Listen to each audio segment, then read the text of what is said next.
So, welcome to East Meets West, and it's all about leadership development. Today, I have Thank a you. colleague and a friend all the way from Dubai, and his name is Sushant Buttan, and he will be sharing something that I had struggled with, and I know millions of people around this world struggle with this, idea of this, what do we call it, Sushant? The Imposter imposter syndrome. syndrome. Yes. And sometimes that takes over and the anxiety and why, some of us are not where we are supposed to be as leaders. But Sushan is going to give us an idea of what this is about. How can we, deal with it in a way that will not affect us in our, the success that we want in our lives. So before I hand to Sushant, I must tell you a little bit about Sushant. So I did meet Sushant in our program when we were going through a training before, and I believe he has so much wisdom, and I can see the wisdom came from over 30 years of experience in international business, and the business that he would have set up and run called the Maximize Learning. Yes, and it's an e-learning platform with that built out for business, multi-million dollar business that he eventually would have sold. And that business would have had over 500 employees. And Sushant also worked with the Fortune 500 clients around the world, people like American Express, Microsoft, and Morgan Stanley. And so he has a wealth of knowledge to share with us as he went through all of these experiences in business and also the part that he's talking about with us today. So Sushant was also instrumental in guest lecturing and also, developing or producing technology-based content for Harvard Business School. So I can guarantee you what he's sharing today is going to be something that you can learn from. But lately, he also started, and he's going to tell us more about that too. Is it Athena's Smart Capital and also this mental health issues that he started Paradise Mind. And I know he said he has an app coming out in August about this year. And so the mental health issues that is around the world is indeed something that is real. And some of us may ignore it and say that, well, get over it already. And, that is not so easy as it sounds. But we're going to talk about that imposter syndrome aspect today. And, some of the techniques are so that you can utilize to be able to deal with something like that. So before we go into the discussion, I'm gonna ask Sushant if you want to add anything more to what I said. I know I'm not giving his bio justice here with all the things that he did in his life and where he's at now and his vision and it's amazing that his heart into developing people and leaders around this world. So Sushant, do you want to add anything to what I said? No, I think you've covered a fair bit. So I'm good with that. Absolutely. Well, welcome to East Meets West, and we look forward to learning from you. And as we said, the imposter syndrome is something we all face. Some of us definitely at some point in life, some of us are still facing that. And, certain things we go about doing that steps in. But what is this imposter syndrome? So interestingly, whenever we get into a leadership position or when we get promoted into the next level, the fun part is what you're doing is you're getting promoted to your next level of incompetence because you have no experience being at that new level. So you've gone from an area of competence, which is why you got promoted in the first place to the level that you were, and you're now leveling up to your level of incompetence as a promotion. So the natural thing that comes up is that little quiet voice, you hear in your head that whispers, maybe you're not good enough, or they'll find out that you don't belong. And Yeah, I can talk about an experience where I was in my earlier years making a presentation to a Fortune 50 company. There were like 55 people in the room, and it was a proposal for a project. And I actually felt they were talking to me, and they said, well, we're ready for the presentation. And the presentation was about telling them about how to build a strategy. And this is a Fortune 50 company, and we were not even 50 people in our company when we were trying to do that. And so the whole thing, I was thinking, like, should I really be leading this discussion, or should I be the guy fetching coffee here? That was the level of voice that was going on in my head. And so that's basically the whole idea, is when you start to doubt your capabilities, when you start to doubt as a leader, when you go out there, it's almost like, they've just promoted you to the director of some important stuff. And like your first thought is like, do they know that I burnt toast this morning? So, or the idea being that and most of the imposter syndrome thought processes surprisingly disguise themselves as humility. So a CEO might think like, oh, I just got lucky, or I'm not the real brains behind this operation, or oh, it was all the team. So it sounds like humility, but then there's a lot of insecurity, and you're worried and you're concerned. Am I really belonging in this leadership position? So that, I think, in a nutshell, would be, what experiencing the imposter syndrome feels like. I think of so many situations as you're talking that is going through my head of times when indeed you fell that way. It's like sometimes you're in a meeting with all these heads and you're thinking, man, who am I to actually speak to these people? And Exactly. it just comes and it goes. But is it something though that ever goes away? So as I said, it goes away at the level that you've been promoted after a while, until unless you get promoted to your next level of incompetence. And you'll have imposter syndrome at every level that you rise. Every time your company gets bigger, or your position gets bigger in an organization, you're always thinking, oh my God, I don't have any experience doing this. I've been promoted. I'm excited. I have a pay raise. I have a new car. I've got perks. But am I really ready for this new role? So does it really go away? It doesn't, but there are ways to manage it. Yeah. Yeah. What were you? What have you done actually to? Because as you said, you graduate to a next level. It's something that will come back again. But what do you do to manage it personally? Yeah. I think one of the key factors is identifying how to really recognize imposter syndrome, in yourself, in other leaders. And you'll see signs of imposter syndrome where you start seeing things like self-doubt, or you start attributing your success or luck to other external factors.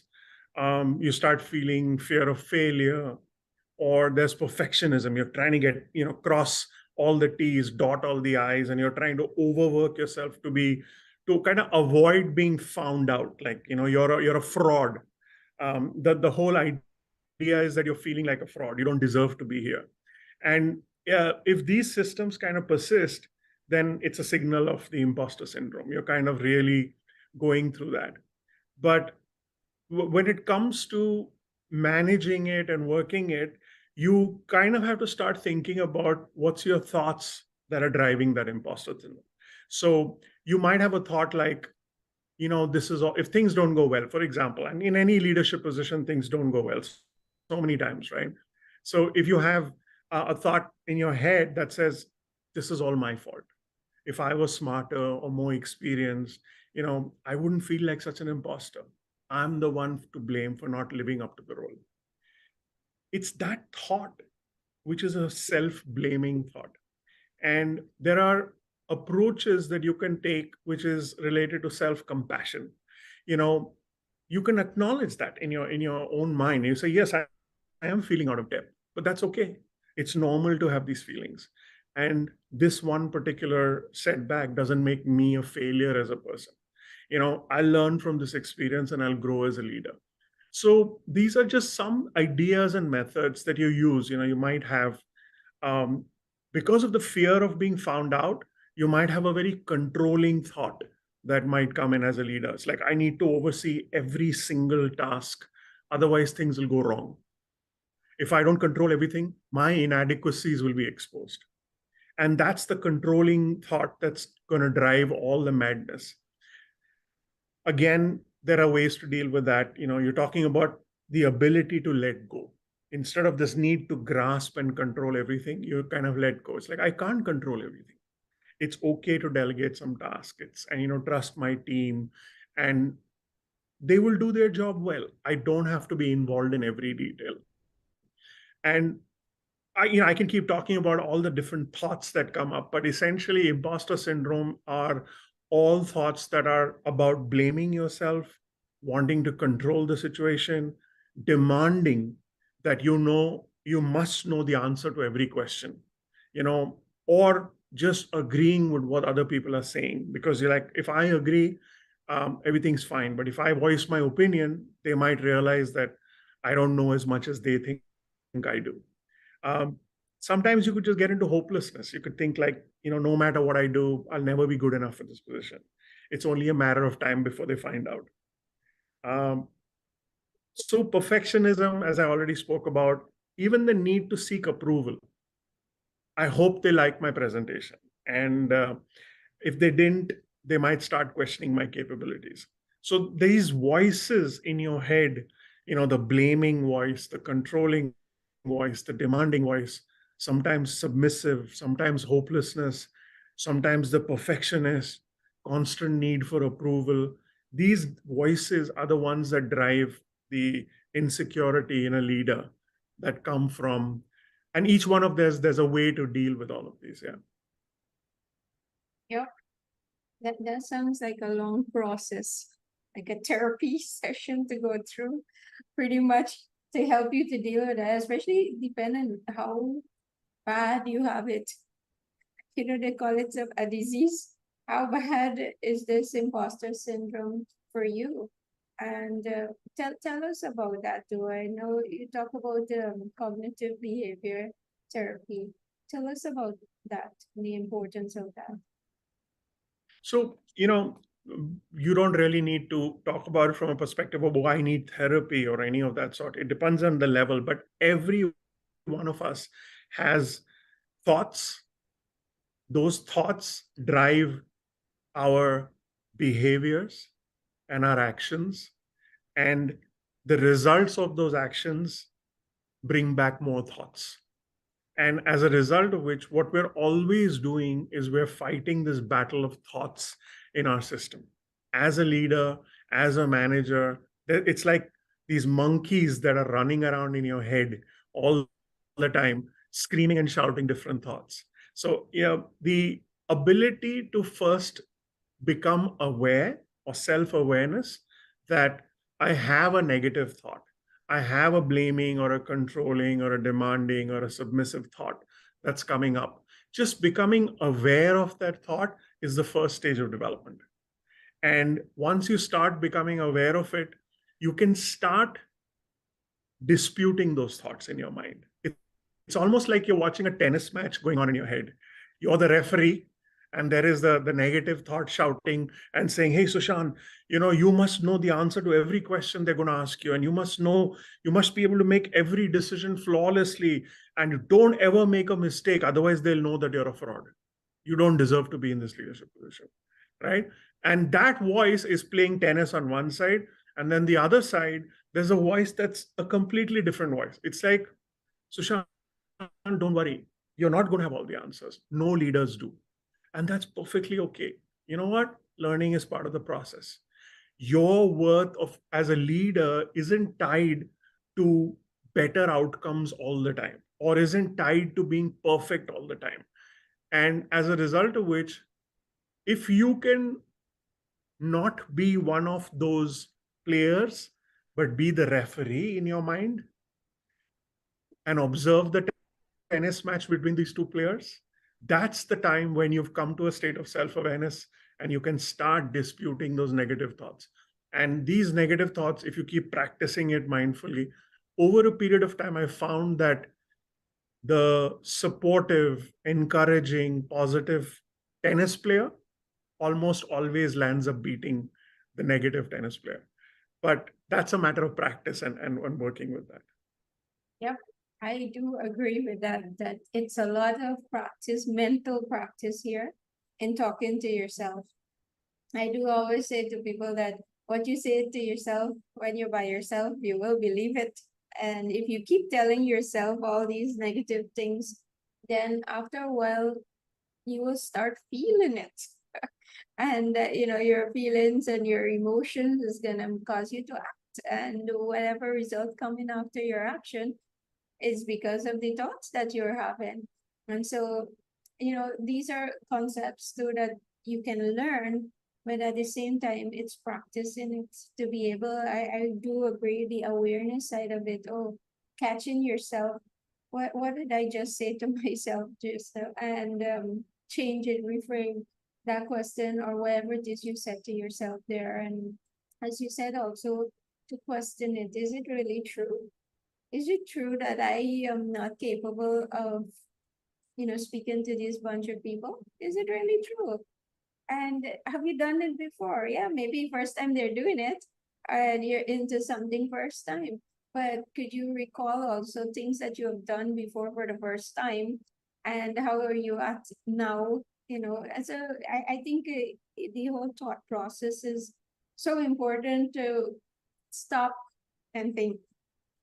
Because sometimes people are so busy, and they're not getting that reflected time to reflect on what was I thinking and how can I shift that. And so this whole mindfulness, aspect of it, and I know there's something also you've been discussing and talking about mindfulness and meditation for leaders. And so tell us about that. How can that help? Yeah. So I think one of the key aspects of mindfulness, it sounds very like, spiritual and religious, and people sometimes go away from it, especially business people and intelligent like I'm not interested in all of that woo-woo stuff, this sounds like, but actually the interesting thing about mindfulness is, what is mindfulness? Mindfulness is nothing but simply being aware of your thoughts. That's all. There is no special mantra. There is no special closing your eyes, and there's no trance that you have to get into. There's no specialized magical meditation or mushrooms you have to have or whatever. The idea is, the simplest concept is, are you able to simply be aware of your own thoughts? You could have a mindfulness session with your eyes open, looking at the scenery. You could have a mindfulness session walking in the morning with yourself, talking to yourself. So mindfulness is a kind of a misconceived idea of it's something very spiritual or it's complicated. But actually, mindfulness is nothing. It's simply, do I hear the thoughts in my head? Am I able to build a pause between my reaction and my thought? Most of us have the thought, we're not even aware of the thought, and we react. And the difference of mindfulness is building that 1 second gap between the thought, and instead of reacting, we respond. So the thought and reaction is automatic. And then it's too late because you already reacted, you've already said something, you've already done something. But when it comes to mindfulness, it's just about building a small 1 second gap, 2 second gap between when the thought occurs, and instead of reacting, we choose to respond. That, in the simplest form, is mindfulness. You can find on the internet and Google, you'll find thousands of techniques and of mindfulness. I would say just those are all great if you really want to get into an advanced stage. But at the very basic level, the difference between reaction and response. Do I react when I have the thought directly without analyzing my thought, or do I take a momentary pause and respond? And that is a practice like any other skill. You are automatically wired because of your own nervous system. Like we have, our fight or flight system, which is the way our autonomic nervous system works, the amygdala, which is our oldest part of our brain.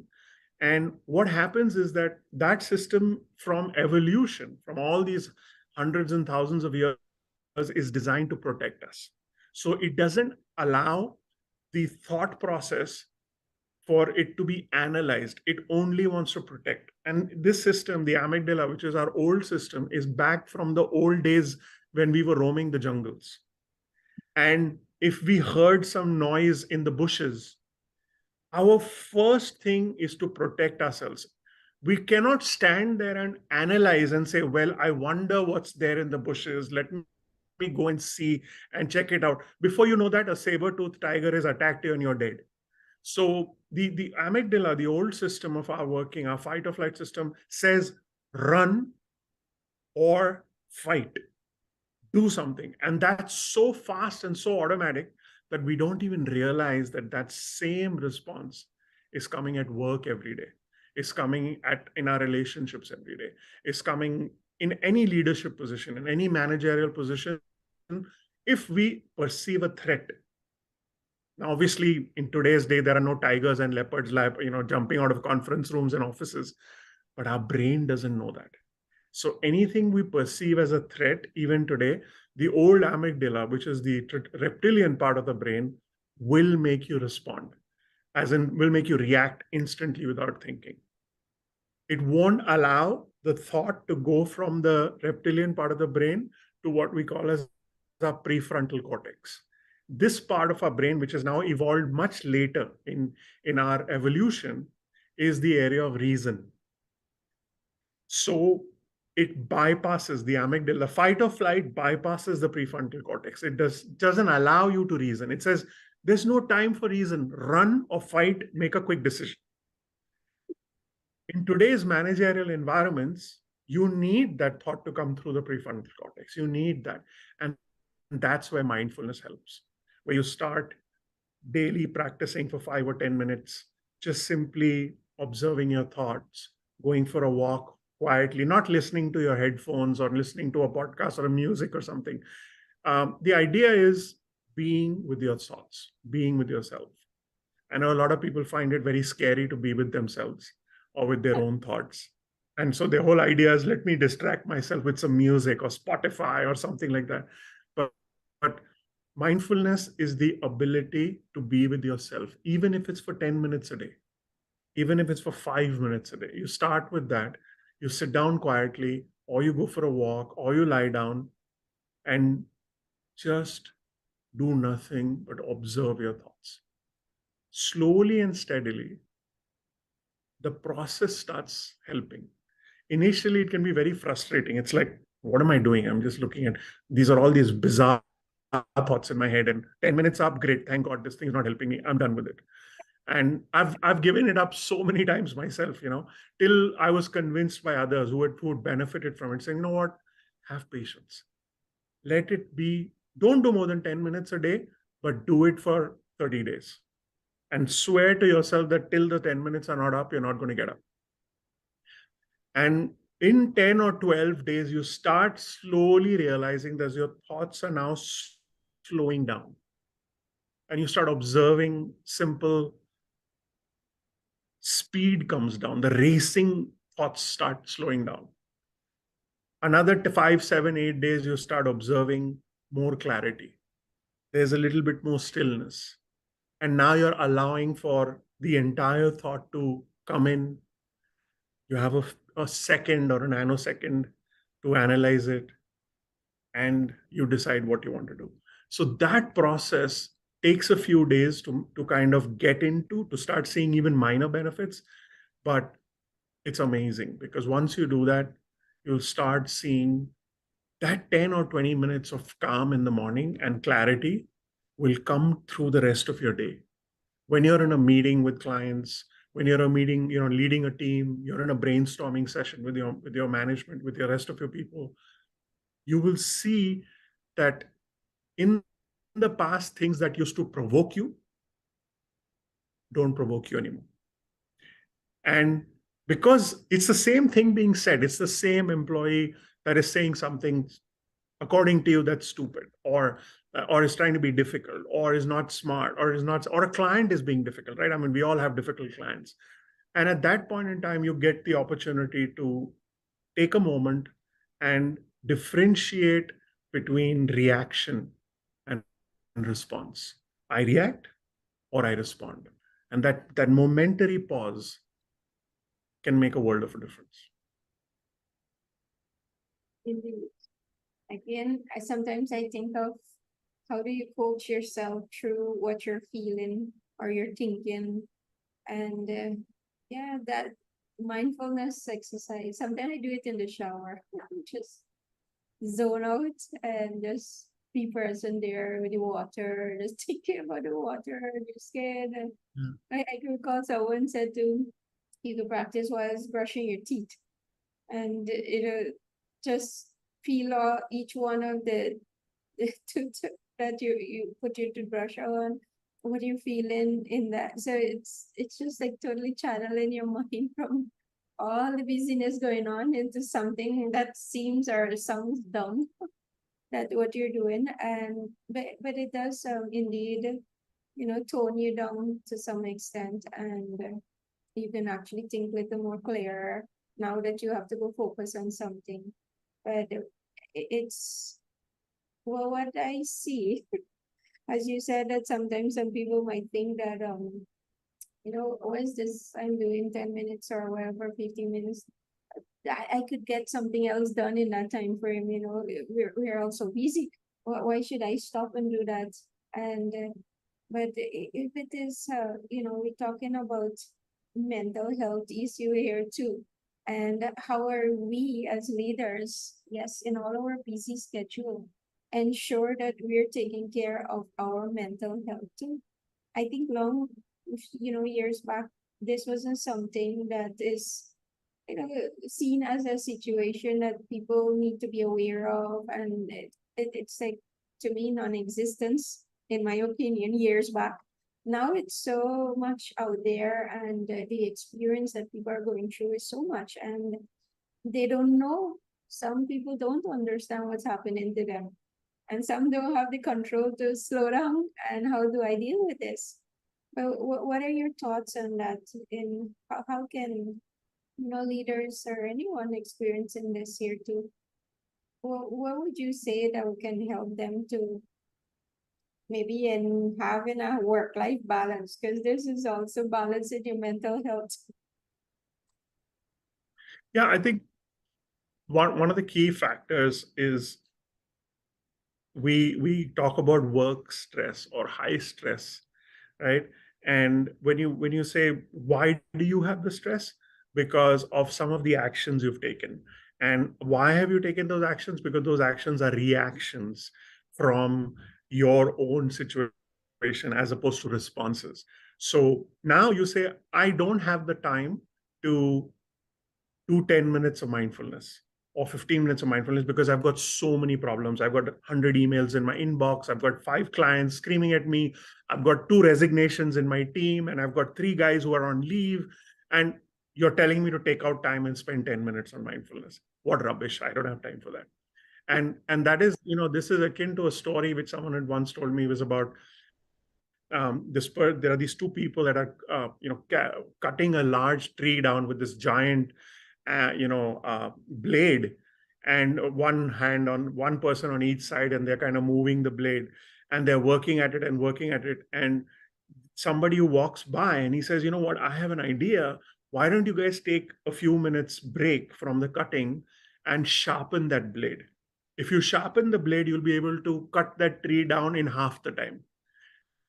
And their response is, are you kidding me? We're already behind schedule, and you're telling us to stop work, sharpen the blade and cut it. Forget it. We're good as we are. And that seems to be such a justified response, because you're already behind schedule and you're telling me to stop for 15 minutes.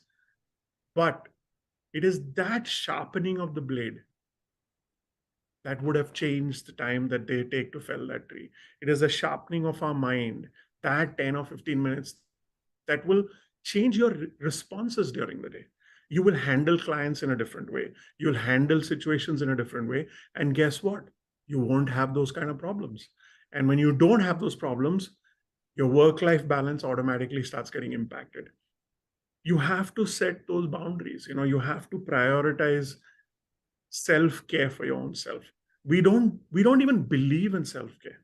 Self-care sounds like a very non leadership situation or non-macho. It sounds like somebody is going to the boutique and getting their nails done or getting like it. No, self-care for everyone. And the idea is the importance of self-care just changes your entire way of dealing with people.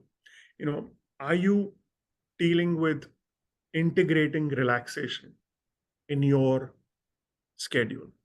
Are you dealing with activities that are outside of your work in your schedule? Are you kind of bringing in those activities? Are you being able to delegate the tasks so that you can take time off? All of this sounds like I don't have the time to stop cutting the tree, so I'm not going to sharpen the blade. And I think that's a key factor, is how do you ensure that the tail is not wagging the dog? The idea is the tail is wagging the dog because we have our entire life, our managerial experience is happening because of our bad behavior, our bad decision as leaders and managers, because we're just not interested in spending any time to pause, to think, and to be mindful of the way we're dealing with situations. So, and that's where a lot of things like the paradox, the imposter syndrome comes in. Imagine if someone like, say, Howard Schultz, the CEO of Starbucks, right? He's got like, well known is like 240 odd people and banks turn him down whenever he goes with the idea of Starbucks. He's like, hey, I'm going to build this new idea. It's going to be a concept. Now you have to understand, today you see Starbucks as an established idea, but this is a man with before Starbucks. The only coffee shop is the ones that is your local coffee shop, and you're doing, there's no idea of what this can be. And 200, he says there's 240 banks turned him down. Can you imagine the imposter syndrome he's feeling?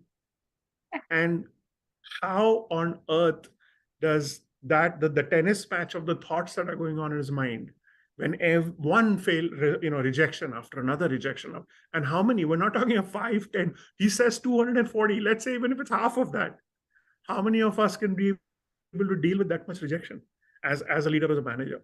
So, I mean, if we didn't have, if he didn't think, if he wasn't confident, and if he wouldn't have created Starbucks, if he had succumbed to the imposter within, we'd all be significantly less caffeinated today. And the idea is, it goes on. You think of Elon Musk when you talk about that. When you talk about, this is a guy who's not a rocket scientist, but who built a team that's put rockets in space that neither NASA could do, neither the Russian teams would. So how many people have told this person that this is not possible? You are not good enough. You will never be able to do it. If NASA couldn't do it, if NASA can't figure out the ability to land a rocket, a reusable rocket, I mean, I'm sure how many times you must have been laughed out of conference rooms. Like, you're a dreamer, get out of here. If NASA can do it, how can you as an individual do it? Think of Walt Disney, right? This is a guy, he gets fired for the comment. The reason he's getting fired is lack of imagination and has no original ideas. If Walt Disney would listen to that, his imposter things, that he's been fired because he has no original ideas, or he has no imagination. I mean, this is the man with the most original ideas and the most imagination in that generation. So I guess it's about understanding the importance of mindfulness so that you become aware of your thought processes, so that you become aware of this voice of limitation. I usually say that there are two main voices always operating in your head. One is the voice of limitation, and the other is the voice of possibility. And Which voice wins? The one that you give attention to. It's as simple as that. That's what mindfulness is all about. Giving attention to the voice of possibility. Becoming aware, first of all, of these two voices, and then giving attention to the voice of possibility, not only in the 10 minutes of mindfulness, but during the rest of the day. And when that voice of possibility starts becoming your primary voice, guess what? The world changes. Your actions change, your emotions change, your behaviors change, and then the results are automatic. I am learning so much. I can imagine, our viewers also, how much they're getting out of this. And as I said, Sushant is well versed in his field, and I do appreciate him taking time out to come and share with us. And there's so many things I want to ask him, and I can have him speak here all the time. But I do plan to invite him, that he can also continue sharing his knowledge with us in different areas, especially on the mental health side and the different things that we are going through mentally, and how can we deal with it. But I do see that, indeed, you just said, which one of the wolves you feed, which one will be strong. Exactly. So indeed, Exactly. what are we saying to ourselves, and if it is positive things, then you will start seeing more of that. You're gonna become more of that and all. So it's coming back again in what we are saying to ourselves. And this whole imposter syndrome, the lining of questions you're gonna ask yourself. And so sometimes, Sushant, some of us, I mean, myself, you would have gone through a lot of coaching, maybe, and mentors, in our lifetime too, and that helps us to reach to a place where we're at, that maybe we can coach ourselves through our thoughts that are commit. But then there are some others who might not be able to do that. And so what would be your advice for people like that? Who are not able to deal with the negative thinking or the mind. Being able to coach themselves through it, were there mentors, like as I said, I'm sure there were mentors who would have helped you to get to that stage. Is this something that others can Yeah, also advise? yeah. I think one of the things that we don't give enough credit to is the ability to reach out to people for help. And I know we were talking on you're a coach and this that, but genuinely, a huge part of my learning and growth has happened when I've had coaches, when I've had people that I've been able to open up to, I have been able to have a level of trust, and they kind of become your confidants. And the amount of thought process and clarity and learning that you can get through reaching out to people, admitting, being vulnerable. I think one of the biggest problems in all leadership positions is we are so scared to be vulnerable. Because if we are vulnerable, it says I am not good enough.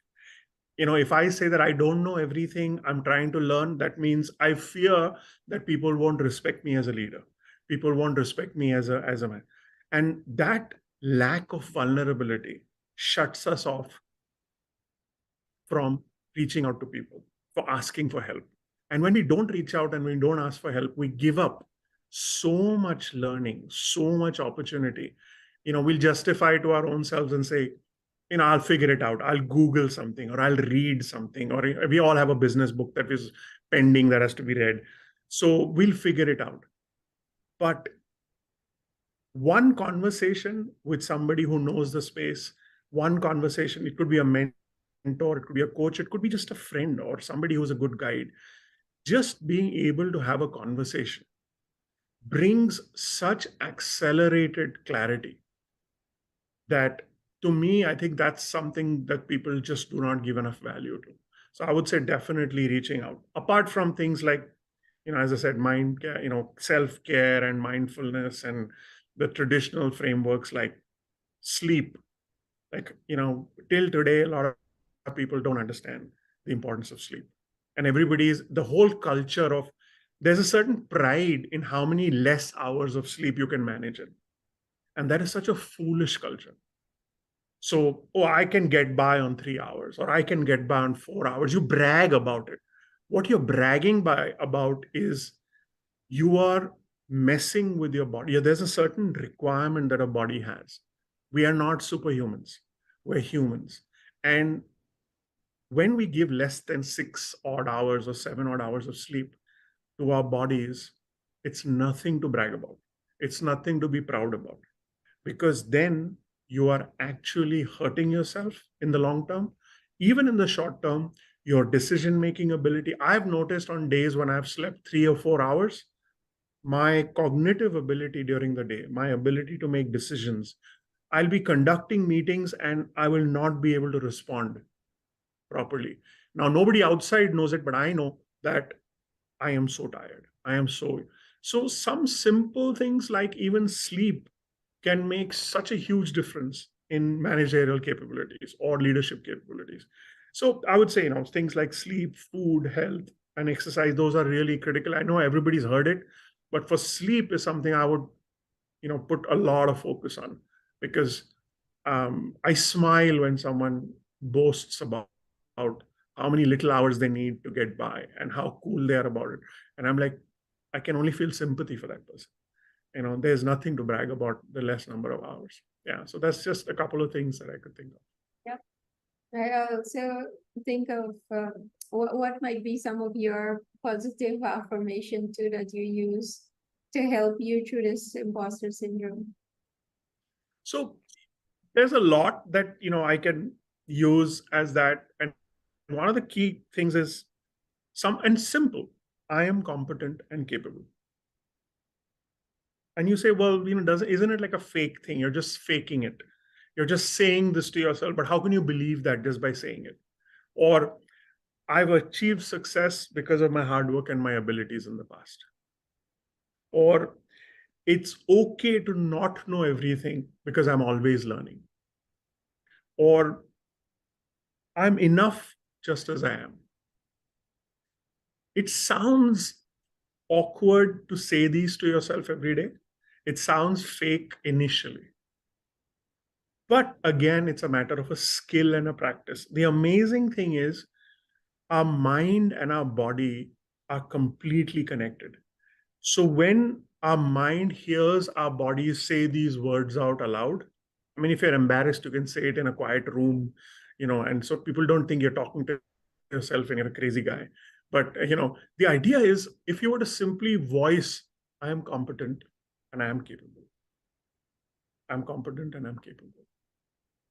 In a period of days of doing the affirmations, your verbalization, the frequencies of those words, the mind starts absorbing. And when the mind starts absorbing those frequencies, and again, I'm not talking anything spiritual, I'm just using the word frequency as a figure of speech. What I'm saying is, when you hear yourself affirm that you're competent and capable, you start believing you're competent and capable. And it's all about your belief. It's all about the thought that you carry.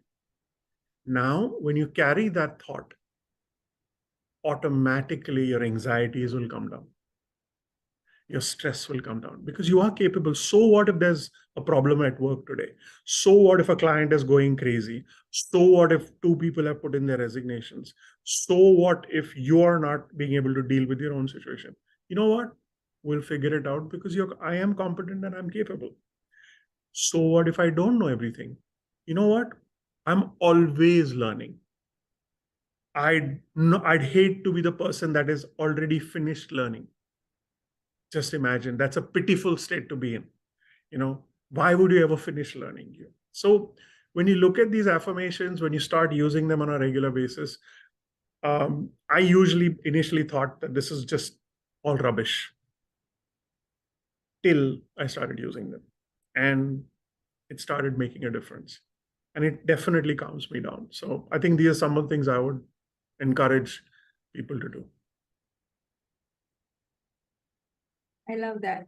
I know that we're coming to the end of the program, and before though we close off, I would really like to give you an opportunity to maybe share on any other aspect that maybe I didn't ask you on. And I know, as I said, there's so much things that I can ask you on.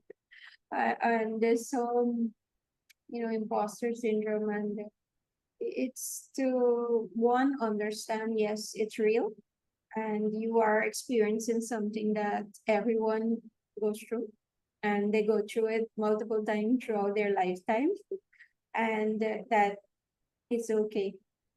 That part of it, how can you be okay with saying it's okay Yeah. and go through your day? Indeed, and for me, I go, okay, if I don't know this thing here, who do I know that I can tap into, or where can I go tap into this? So calm your nerves. And there's a song now that I'm not sure if it's around that side of the world, but the song is a calm down. And but the kids don't listen to that song, and I thought, you know what? Just take a deep breath, calm down, think through it, what needs to be done, and take a step forward. If you can't see everything else, what needs to be done in one go, it's okay. Just take one step, and then the rest will light, and you go next step, and just move with it. Because so many times things that pops up in front of us can, if you feel inadequate, or you feel that you're incompetent, then you might not act. And so some of our leaders, all of us plays different role in different organizations. And sometimes your inaction also can cost people's life, depend on, what you're in charge of. And so it's how do you deal with you, right? And being okay that this is something everyone goes through, and just start working on you. But Sushant, you've shared so many golden nuggets, I would say, for all of us to, listen back to this and pull out what is speaking to you and what I need to apply in my life now. And even if it sounds crazy, you can even research more on this topic here, and how, just sometimes simple little things, taking a time out to check your thoughts, question it, how it will help.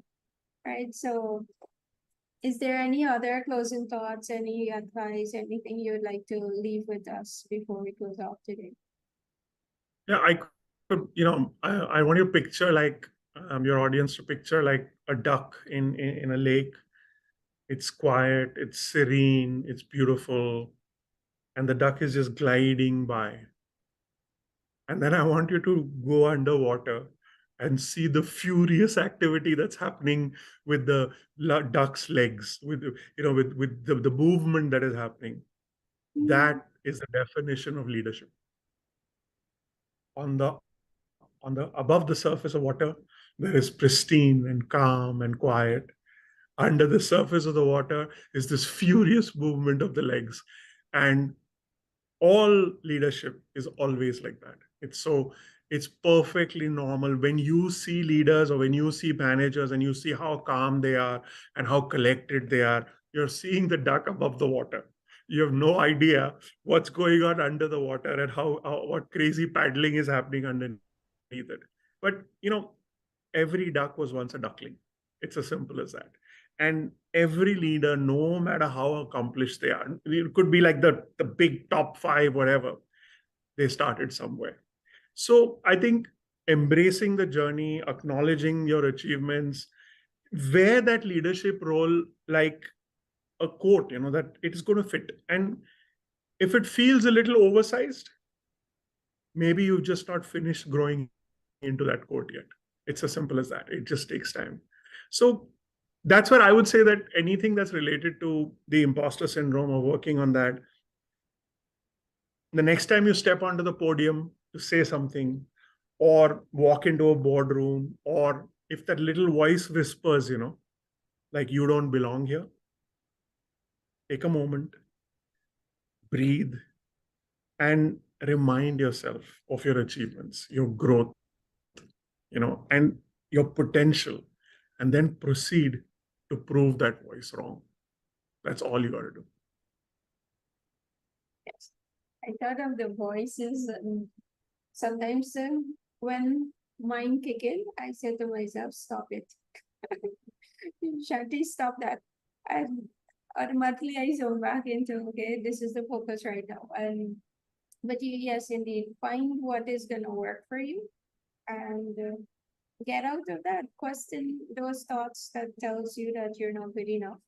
I do believe we are all made for greatness, and it's you pulling out that greatness and make it happen for you. So what you say to yourself is going to be so important in how you overcome this imposter syndrome.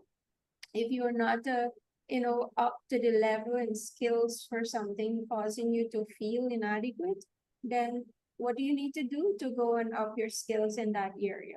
And is that something you really want to get good at? And so there's a whole lot of questioning that you will need to work on yourself, or you can get also a coach or a mentor, somebody who you trust that can help question the words that are coming out your mouth and get you to start thinking differently. And so those are just few tips to get you started. And as I said, some of us may not be able to do it by ourselves. Some of us are capable of questioning those thoughts and reframe the question, or, zone out, meditate, reflect, and come back again and ready to go without it even affecting us. So that is on each and every one of us. Do we actually put aside for our mental state, and how do we work on it? So Sushant, thank you so much for your time, and really appreciate everything that you've shared with us, and also from your busy schedule to add value to all of us here.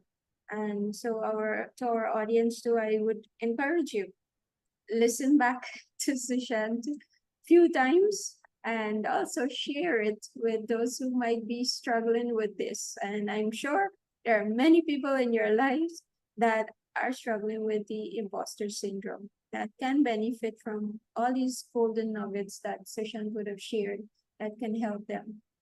Reach out with any questions. Sushant and myself are here to answer any of your questions. And also you can, share your thoughts in the comments below. So Sushant, thank you again so much. Thanks for having me. Yes, enjoy. Thank you so much.